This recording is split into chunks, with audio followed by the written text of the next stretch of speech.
Hello, my name is Dale Capewell, and today I'm going to introduce to you everything I know about earthquakes.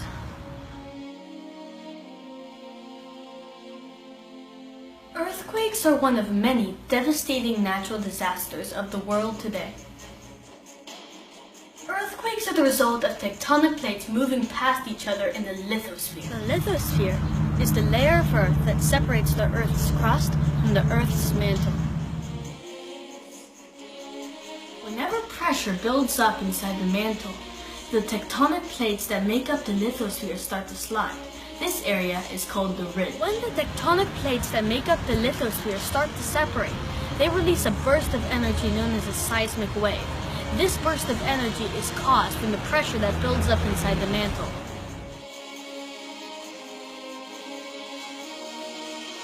I'm researching about one of the most devastating earthquakes that has ever taken place. This earthquake is known as the Valdivia earthquake. The Valdivia earthquake took place in Chile, 100 miles off the coast and parallel to the city of Valdivia. On May 22nd, 1960, approximately 7:11 p.m.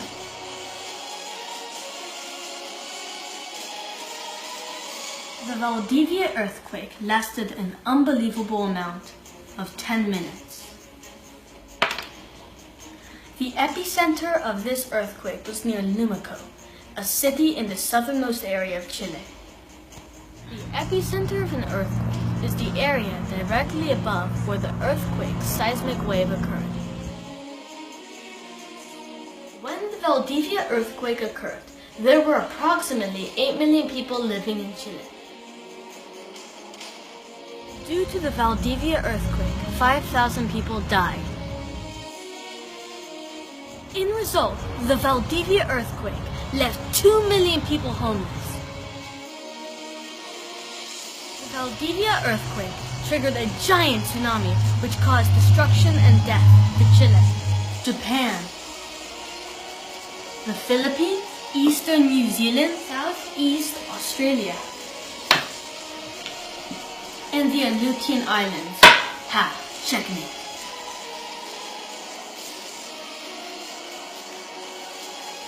During the tsunami that happened after the Valdivia earthquake, waves as high as 35 feet took place. The resulting damages after the Valdivia earthquake ranged from $400 to $800 million in US dollars. The Valdivia earthquake took place on the west side of the South American plate and on the eastern side of the Nazca plate.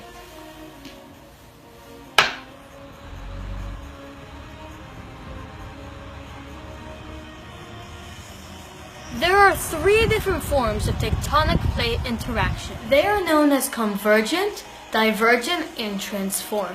Divergent occurs when 2 different tectonic plates separate from each other. Transform occurs when 2 different tectonic plates slide past each other.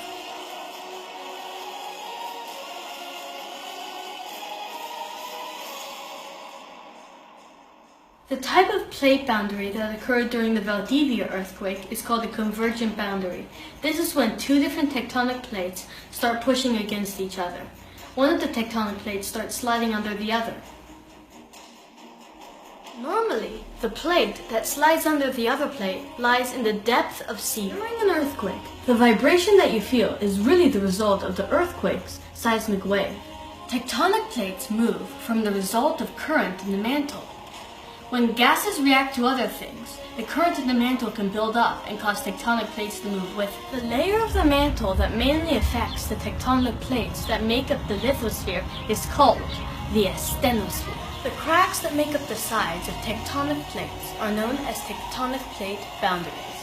Every now and then, you may have noticed that California experiences a lot of earthquakes. The reason why is because California lies right next to one of the semi-big tectonic plate boundaries. This crack is known as the San Andreas Fault. Between the time when the Valdivia earthquake occurred and now, there hasn't been just one, but several earthquakes that have occurred in Chile. I am now going to talk about the latest earthquake that has occurred in Chile. Just on the edge of Chile, San Antonio de los Cobras, Salta, on May 3rd, 2017, 3:26 p.m. was a 4.7 rated earthquake. Because this earthquake was only rated a 4.7, people only felt a slight rumble but nothing more. Every year, Chile experiences from 1 to 2 earthquakes. This means that every year, twice, Chile experiences damages to buildings and injuries to people. This brings me to my next topic. There are several different hazards that can occur after an earthquake. Some of these can be the ground shaking, rock slides or mud flows, tsunamis, lateral spreading, subsidence, and lahars. A seismic wave can produce enough energy to cause buildings to fall over, electric currents to go in dangerous places, and bridges to become unstable to drive over.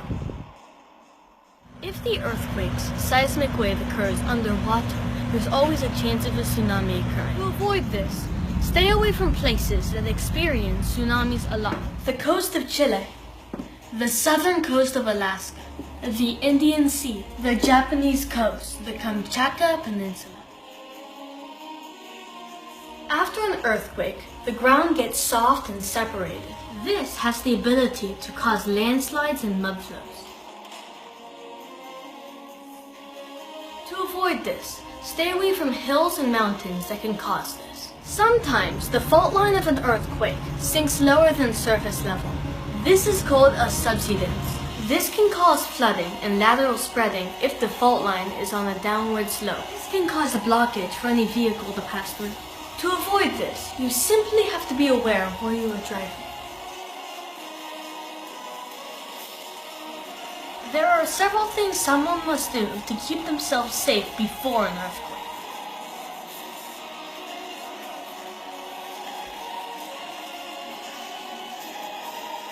Always have a survivor kit ready.